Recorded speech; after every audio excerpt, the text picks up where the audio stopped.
Hey guys, today we will show you the best Samsung flagship smartphone.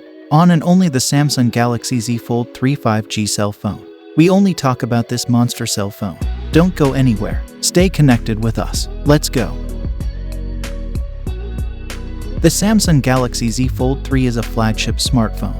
It is the third iteration of the Galaxy Fold series, featuring a foldable 7.6 inches, dynamic AMOLED 2X main display with a resolution of 2208 by 1768 pixel, and a 6.2 inches HD Plus dynamic AMOLED 2X AMOLED cover display with a resolution of 2268 by 832 pixel.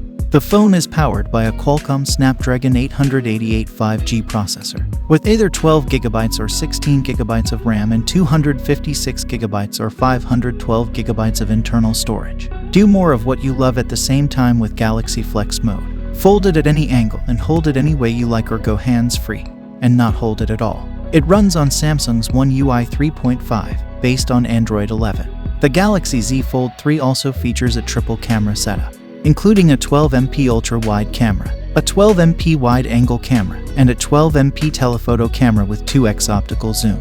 The device also has a 10MP selfie camera on the cover display, and a 4MP under-display camera on the main display. One of the most significant upgrades on the Z Fold 3 is its durability features, including an Armor aluminum frame, Corning Gorilla Glass Victus on both the cover and main display, and an IPX8 water resistance rating. Other notable features include support for Samsung's S Pen stylus, 5G connectivity, live life in the fast lane with built-in 5G connectivity and hyper-fast processing power, Wi-Fi 6E, Bluetooth 5.2, and a 4400 mAh battery with 25-watt fast charging, 11-watt wireless charging, and 4.5-watt reverse wireless charging capabilities. Overall, the Galaxy Z Fold 3 is a premium device with a unique foldable design and a wide range of advanced features. However, it comes with a steep price tag, making it more suitable for consumers with a higher budget. So you can buy this one. Link in the description. Thanks for watching.